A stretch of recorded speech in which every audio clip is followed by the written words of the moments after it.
that when foreign national does that, such person kind of declares that he understands that once he receives Russian citizenship, in case of any conflicts of interest that there might be potential, such foreign national cannot be claiming that he has another citizenship, even that he kept the citizenship. Yeah. So for Russia, such foreign national becomes Russian once once obtaining Russian citizenship and passport. So what changes as of 24th of July, this new law comes into force. Russia terminates this requirement. So there is no longer a requirement to terminate the current nationality and citizenship, which is I think, a great move. Also, from the point of view, many say, okay, now Russia allows dual citizenship. It's a bit different. It's not dual citizenship, it's two citizenships, yeah, because dual citizenship is governed by bilateral agreements that a particular country signs with another country. It's like double tax treaties, yeah. So they are not governed by the law of the country. They are governed by the bilateral agreement, whereby they kind of share the rights and responsibilities. So it's not a dual citizenship; it's two citizenships. Russia has only one dual citizenship agreement, and it's with Turkmenistan. It's a bit different. So apart from the apart from shifting this requirement of giving up the current citizenship, what are other changes that this new law will introduce? So another change is that from 24th of July, there is no need to provide documents on financial sustainability to reside in Russia. Yeah. Before that, you need to provide documents that you basically have the money, the funds to live on in Russia. Yeah, so that you are not requesting any public funds. The next change is that you can skip, I mean, not skip, you can apply for the Russian citizenship right away in case you've been, you have a residency permit in Russia and you've been officially married to a Russian citizen for more than 3 years. So you can right away apply for the Russian citizenship.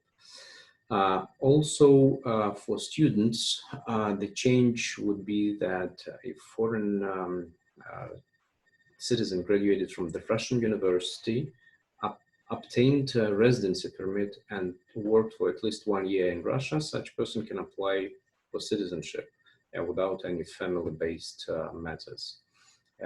In case a foreign national has, again, a residency permit and one of the parents is a Russian citizen, reside in Russia, such a foreign national can apply for citizenship. And citizens of 4 countries, Belarus, Kazakhstan, Ukraine, and Moldova, if they have residency permit in Russia, without any further grounds, they can apply for Russian citizenship. What are these changes? Basically, the Russian law says that in case a foreign national has a residency permit, such foreign national has to reside in Russia on a residency permit for 5 years, and only after that being able to apply for citizenship. So those are the additional grounds allowing to skip this 5-year period, yeah, allowing to apply right away for Russian citizenship. Also, another change in the law is that if a foreign national has a temporary residency permit and married to a Russian citizen and have kids in the marriage who are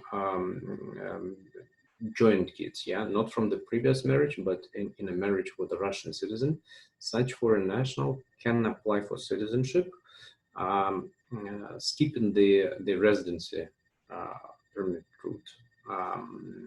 The one thing that is not clear is the law says kids Yeah, so whether what's not clear right now, whether it can be done if you have one child or you have to have two. Uh, the idea behind this law is to fight against fake marriages. Yeah, so I mean, it was a pretty big thing that mainly citizens of former Soviet Union countries, the CIS countries, would be coming to Russia, get married, and then apply for temporary residency permit. So the requirement to have a kid is kind of a barrier in order for such people to be able to apply further for citizenship. Yeah. And the last, I would say, thing that was simplified is that the processing time to issue the citizenship is shortened from 6 months to 3 months. So I would like to go into some of the potential situations that foreign nationals kind of have, yeah, from practical experience, and provide an overview of the route to citizenship based on each particular situation. So the first situation would be if a foreign national is married to a Russian, and there are no kids in this marriage. So such foreign national would be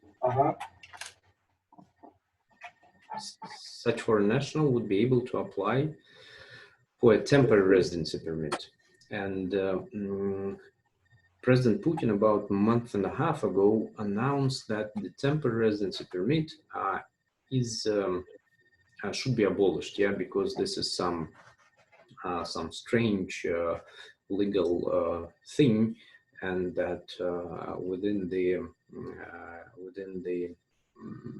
reform of the immigration system, we need to abolish the temporary residency permit. Yeah, and instead of that, everyone should get a residency permit. But right now, there are no amendments to any laws in state. As of now, it's still temporary residency permit is the document that one can get, provided foreign national is married to a Russian and there are no kids in the marriage. So we are waiting when the amendments on abolishing the temporary residency permit will be introduced, but as of now, they will not. Processing time to obtain the temporary residency permit right now is 4 months, and it's issued for 3 years, allowing to work in the region where the temporary residency permit was issued. And it is actually linked because you apply based on your wife. It's linked to the region where the wife has the permanent residency, the propiska. After obtaining temporary residency permit, foreign national would need to reside in Russia for 8 months. And after that, there is a possibility to apply for permanent residency. And once obtaining permanent residency, and provided that the marriage was longer than 3 years at that moment when the permanent residency is obtained, such foreign national can apply for citizenship. So that's also a possibility to go for. The second case, if a foreign national is married to a Russian and there are kids, Russian citizens, such foreign national may skip the temporary residency permit route because right now the law makes the difference. If you have a Russian wife, you can apply only for temporary residency. If you have Russian kids, you can apply based on the kids already for the permanent residency. And as of November last year, the permanent residency, the residency permit is not issued for 5 years, it's issued for the indefinite period. And you can apply in any region of Russia, regardless of where the kid has the permanent registration. Yeah, it's again different from the wife scenario, where you need to apply only in the region where the wife has the permanent residency. It's propiska. Processing time to obtain permanent residency is 4 months, but in practice it may be, I would say, 4.5, 5 months. As I said before, such residency is issued for indefinite period and allows working without a work permit and travel into and out of Russia without a visa. And again, after having the permanent residency, one can apply for Russian citizenship, provided that the marriage is longer than 3 years. The next case is if foreign national is married to a Russian citizen, has a temporary residency permit, and have Russian kids. In such case, under the new law, which comes into force as of July 24th, it will be possible to skip the permanent residency in case one wants to get a Russian citizenship and apply right away for the Russian citizenship. Based on marriage and based on kids. Yeah. And again, if somebody chooses to skip the residency permit, then the processing time of the citizenship would be 3 months. In case one would still at first go for the residency, processing time of the residency would be 4 months, and it's issued for indefinite period of time. Another scenario is if a foreign national works in Russia as a highly qualified specialist and doesn't have any family-based grounds to apply for a residency permit, a temporary residency permit, or a citizenship. Foreign nationals that work as highly qualified specialists, they can apply for a residency permit, but such residency permit is linked to the highly qualified specialist work permit. So linked meaning that it will be issued for the validity period of the work permit. Yeah?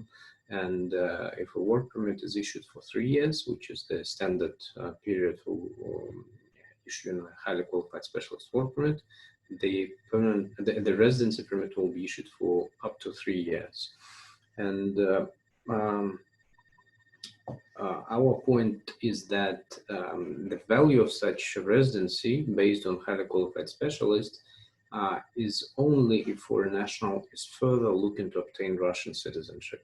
So such 3-year residency is good enough to further apply to the Russian citizenship, provided that foreign national will extend his work permit and will extend his residency and overall amounting to 5 years holding the residency permit in Russia. And after 5 years, it's a standard process, not a simplified. So having lived in Russia for 5 years based on a residency permit, foreign national can apply for citizenship. If during this period of time that the foreign national is having a highly qualified specialist work permit and has a residency permit based on that work permit, but then married to a Russian, had kids, then it's another ground, additional ground to apply for Russian citizenship without having lived in Russia for 5 years. There are a couple more grounds which I actually didn't include in the slides, that foreign nationals could apply for Russian citizenship. They are quite straightforward and revolutionary. One is concerning students. So foreign students that graduated from Russian universities that obtained residency permits and worked in Russia for 1 year could apply for Russian residency. Another ground is also very interesting. It's called the ground for qualified specialists. Not highly qualified specialists, but qualified specialists. Russia has adopted a list of 135 professions which Russia considers to be of importance to Russia, and foreign nationals that are coming to Russia and working in this profession legally for at least 6 months are able to apply for permanent residency, and after another 6 months, when they receive the residency, they can apply for Russian citizenship. The list of these professions, as I've said, it's 135 professions. There are about 50 professions which are medical professions, doctors, nurses, and everything connected with medical jobs. There are about 20 professions of construction workers and different level, from top level to really, I would say, blue collar workers. Then there are professions of engineers, including IT engineers. Then there are professions in agricultural sector. And then there are professions of English language teachers, including teachers in the kindergartens. The difference between a qualified specialist and a highly qualified specialist is that, as we all know, in order to be a highly qualified specialist, one has to earn a certain amount of salary, which is 2 million rubles a year. And I would say, good thing about highly qualified specialists is that the employer is not obliged to pay any social security or pension contribution, so no employer taxes on top of the salary. And the requirement for the qualified professions is that when foreign national works in such profession, there is an obligation that employer pays all the employer taxes on top of the salary, and the document that foreign national would need to provide to the immigration authorities in order to be able to get the residency is the extract from the pension fund, confirming that employer has paid pension contributions for this particular employee. So this means that highly qualified specialists cannot benefit from this list of professions, even if their job title is within this list, because for highly qualified specialists, there are no pension contributions or other taxes, social taxes. So this list is for those foreign nationals that are working in Russia, either on standard work permits, which are for 1 year, and there are all taxes on top of that, or for foreign nationals from the CIS countries that work either without a work permit at all or work on patents, and their salary is lower than 170,000 rubles a month. So these are the overview of the main, I would say, scenarios applicable to obtaining Russian citizenship, if we don't take into consideration those that were former Russian citizens or that were born in Russia. So these are the scenarios for foreign nationals that never had any connection with Russia. From my side, this is it. So thank you for listening, and if there are any questions, would be happy to answer. Yeah, sure. Thank you, Timo. It's very helpful. I have a couple of questions, and people are writing in with questions as well. Why don't I start with one of the questions or two of the questions that I've had from members on the members of the webinar who wrote to me in advance. So we'll start with Rohit's question. Rohit is here today. Paulina, maybe you can unmute Rohit. But I'll summarize his question, which is basically, are there any tax implications in terms of tax income on Russian income? Sorry, taxation on Russian income if you gain citizenship? And I think you've just alluded to a couple there, Timo, but I'll let you answer the question. Well, I think, Luke, you could also add to that. The tax status of the foreign national is not connected with the citizenship. Yeah, it's connected with being a tax resident, which is right now in Russia determined by the number of days spent in Russia. So it's more than 183 days. And once a foreign national becomes a Russian tax resident, such foreign national has to declare his worldwide income, yeah, and pay 13%. It's a different question, or it's an additional question with regards to double tax treaties, because different types of income are taxed differently depending on whether there is a double tax treaty in order to avoid double taxation. So it's not connected with citizenship. Yeah, it's connected with physically being in Russia. Look, probably you can add to that as well. Well, Yeah, okay. I got it. I got it. Yeah. well, actually, I think there are a couple of nuances here, right? It depends on your situation, because take my situation. So I'm a highly qualified specialist, got my own company, I'm a general director. And if I became a citizen, I would then my company would then have to pay social, right? Yeah. So, which means that it's actually worse. You're better off being a highly qualified specialist in that circumstance than being a citizen. And I think conversely, there's another situation where, let's say Rohit wanted to minimize tax. Who doesn't, right? I think that if you became a resident and or a citizen, you could then set up an individual entrepreneurship, and then by that you could actually reduce tax down to 6%. So there are some nuances that apply there. Timur, I've got a question for you, which is related, just so we sort of square the circle.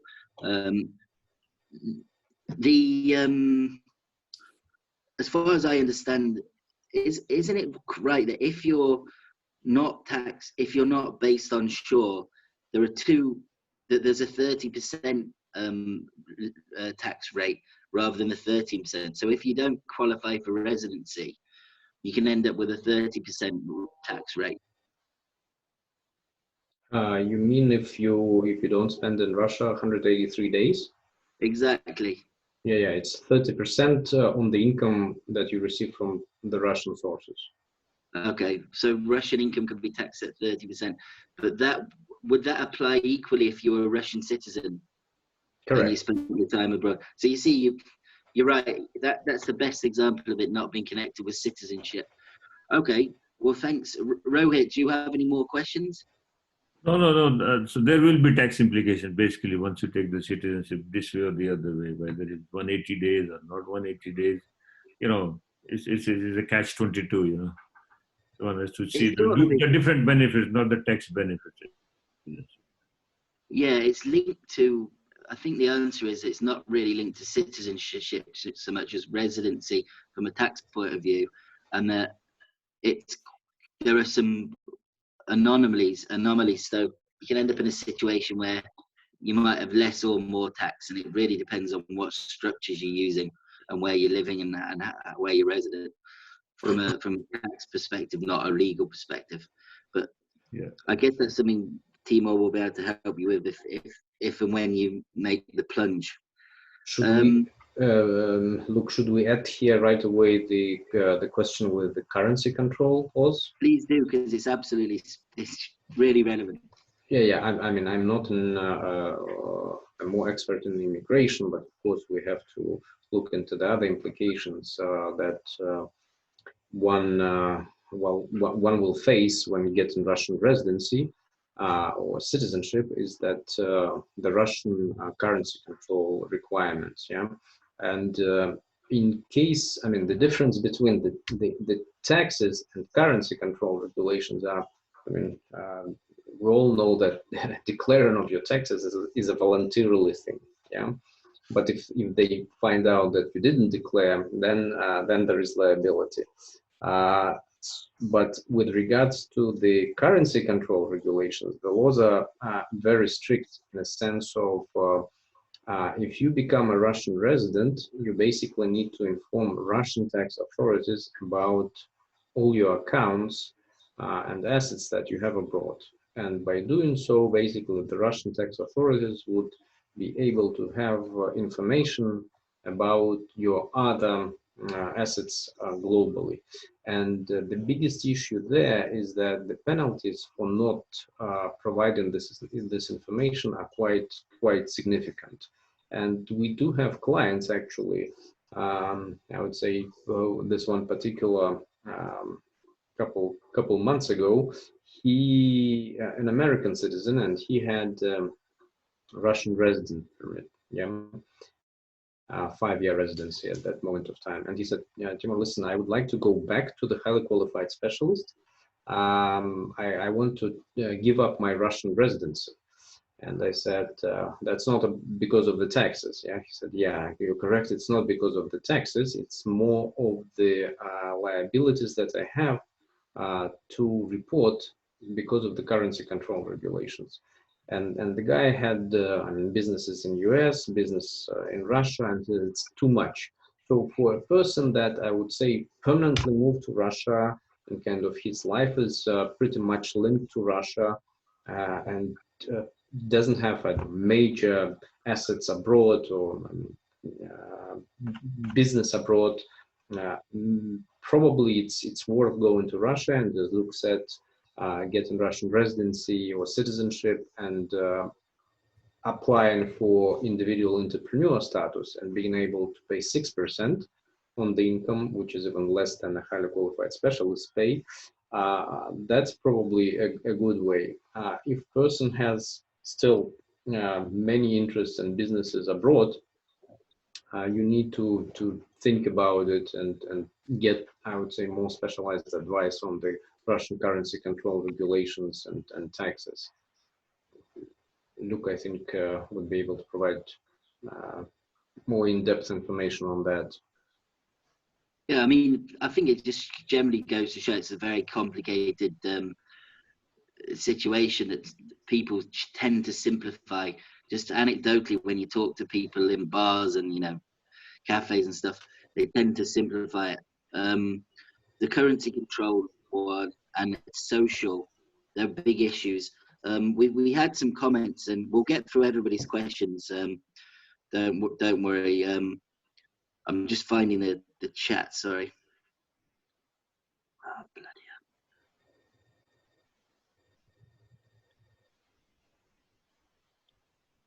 hell. Michael Barry mentioned a really good point, which is not necessarily directly connected with citizenship, but on the 13%, 30% point. So if you, and this happened to me, if you come halfway through a year and it works on a calendar year, say if you turned up in September, you couldn't possibly hit 183 days. So you would never get the benefit of the 13% tax rate. You would all have to pay 30 on that period, which actually makes it more worthwhile waiting until the next January, like I did, for instance. That's an interesting point, Michael. Thanks for mentioning that. It's one I'd forgotten. The next question came from Casper. Casper's online. Casper asked, is it possible to skip straight from HQS to a citizenship without the residency in the middle? Unfortunately, no. So you would need to get residency permit at first, and then if there are no other additional grounds, apply for the Russian citizenship after having a residency for 5 years. And would that back and Casper, Palina, maybe you could unmute Casper, but and Casper, feel free to chip in, but would they backdate that 5-year resident 5-year HQS? So if you've already done your 5 years, you don't have to earn it after the new law. So, no.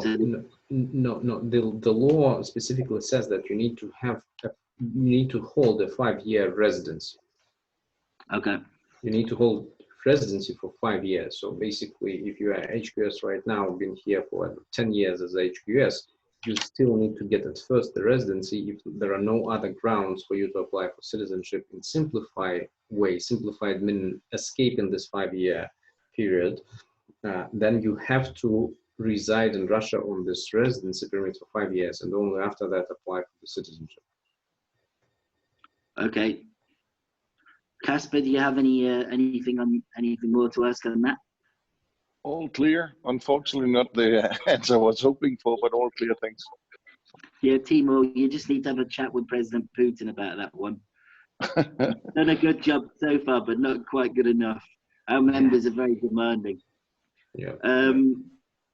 We've got another question from Catherine. Thanks, Catherine, for joining.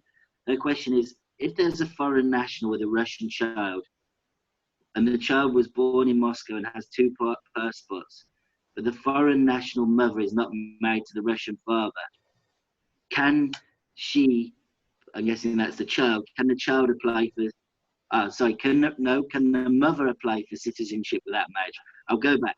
So you've got a foreign national with a Russian child, who was born in Moscow and has two passports, but the foreign national mother is not married to the Russian father. Can the mother apply for citizenship without marriage? The answer is that mother can right away apply for the residency permit for indefinite period of time. Catherine would be able to apply for the Russian citizenship, but unfortunately, after 5 years of having this residency, in order to shorten the 5-year period, it's additional ground is required, such as marriage. But it's possible right now, right away, to apply for indefinite residency in Russia. Catherine, does that help? Does that answer your question? Okay, thank you. She said thank you. The final question we've got is from my colleague Lilia, and she says there was a requirement for common children that was mentioned in the presentation. Would that include adopted children of a Russian spouse? That's a good question. I may only suppose my opinion.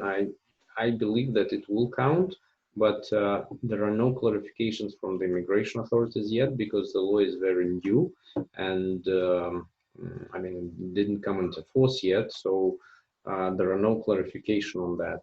But from the previous practice, the adopted children were counted. Yeah, so I would think that my guess would be that the answer is yes.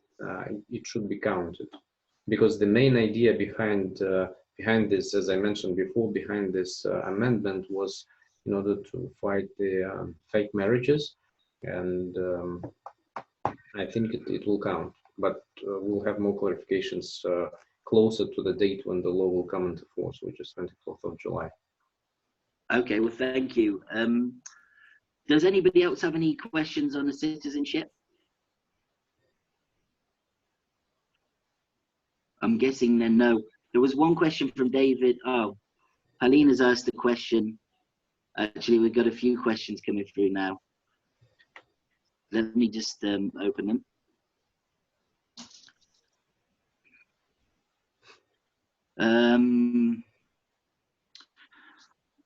Paulina's asked, what are the rules for a foreign national and an HQS with a child who is a Russian citizen? Sorry, this was from David Gilmartin via Paulina.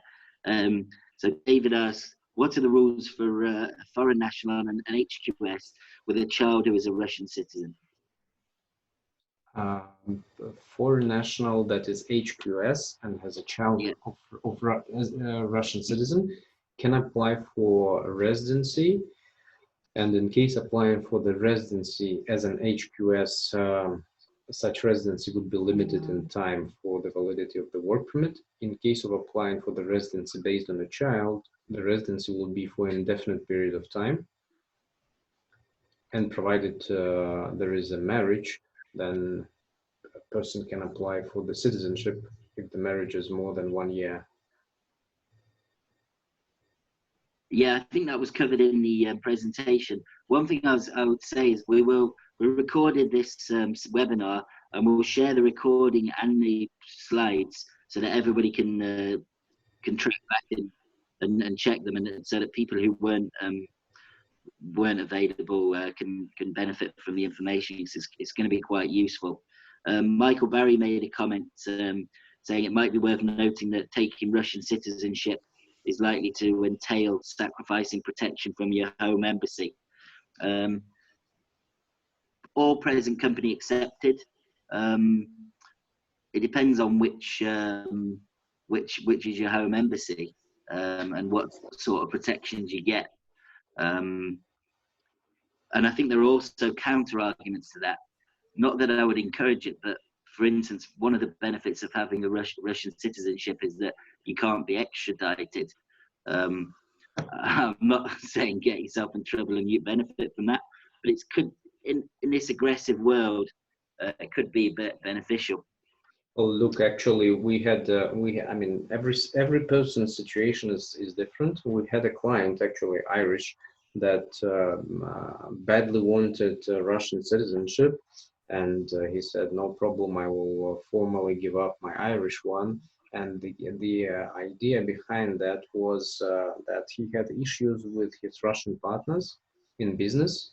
And he said, I'm afraid that one day I will exit Russia and won't be able to come back, just because his partners would bribe somebody at immigration and put entry ban. Yeah, and that will put at risk his business. So yeah, you're absolutely correct. Another client we have is a French national, and she said, "Listen, I badly need Russian citizenship as soon as possible." I'm like, "Why?" She says, "Because my ex-wife from France is killing me with the stupid alimony, so I need to get Russian citizenship, get Russian passport, change my name, somehow hide from her." I'm not sure that will help him, but every person's situation is different. Yeah, there are different driving factors. What I was thinking about is, say you have an argument with the US. The US authorities are really, really tough. They're incredibly aggressive. You might not even have done anything wrong. And the UK, for instance, would nearly always extradite people to the US. And I feel sorry sometimes for the people who get extradited, because some of them get acquitted, and then you think, blimey, you know, the efforts they've gone to. But in that situation, Russia's generally been very, very robust from what I've seen. If a foreign country comes in and says, we want your citizen in our courts, they just say, get lost every time, which could have huge benefits in business. But you got to be careful what you wish for. You might end up in more trouble here. But that's probably a debate for another day. Let me just check and see. We had one more question, which is immigration related. It's not entirely the same. I don't know if David Simons is on, and if David's on, can you unmute him, Paulina? But David asked me if it would be possible, if you're a general director of a Russian company during the current problems, to fly out of Russia and then to get back in somehow. I'm thinking it's probably not, or not legally anyway, but I don't know if you have any information on that, Timur. Well, to the best of my knowledge, it's possible to fly out somehow through embassies, because they do some charter flights, but only having a work permit will not allow to come back, at least legally, with regards to some illegal schemes I'm not aware. But legally, you won't be able to come back to Russia if you fly out without having a residency. So right now, only the residency allows you to come back, or family ties. But still, again, it's about, I mean, coming back is pretty hard, even for Russians that are stuck abroad. Yeah, you need to go through the embassy route, get on the list there, get special permission. So right now it's pretty hard to do.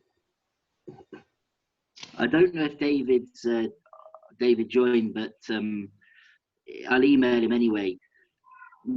Yeah, I think that's about what I'd heard. One of my clients actually made some inquiries himself about whether we would be able to get back, whether we'd be able to do the same thing effectively. And he actually said that he was told that if you're on a visa and you try and usurp the travel ban coming back into Russia, or not just back and coming in when you're a foreigner and you've not got a residency, you could end up having a lifetime visa ban. I think, and I assume that it was Ministry of Foreign Affairs told him that. But anyway, he looked into it. So a lot of people at the moment caught in this position where one half of their spouse is in Russia and they're in England, or the reverse, and it's pretty difficult. Anyway, well, look, I think then we're finished. Thanks so much for your time, Timur. It's really interesting. I think it could be something that people will benefit from. Again, perhaps we could have more. We could have a follow-up seminar on this as the practice develops, because I think it's something that theoretically, a bit like Casper said, it sounds really enticing, and that actually in practice might not be what the route you want to go down. And you need to take a very specific, individualized approach. I guess that's the same thing with many legal issues. But thanks very much for your time. I'm sure people have benefited from it. If anybody wants to get in touch with Timur, we'll share his details, but you can always just write to me and I'll share his number, etc. And Timur's very active on Facebook, so there are many immigration topics that he's spoken about recently. I think this is just the most interesting for our members. There are lots of others as well. So thank you, Timur, and thank you to our members for joining, and stay safe and hope to see you soon. Thanks, Luke. Yeah, thanks everyone. Thank you. Bye-bye. Bye.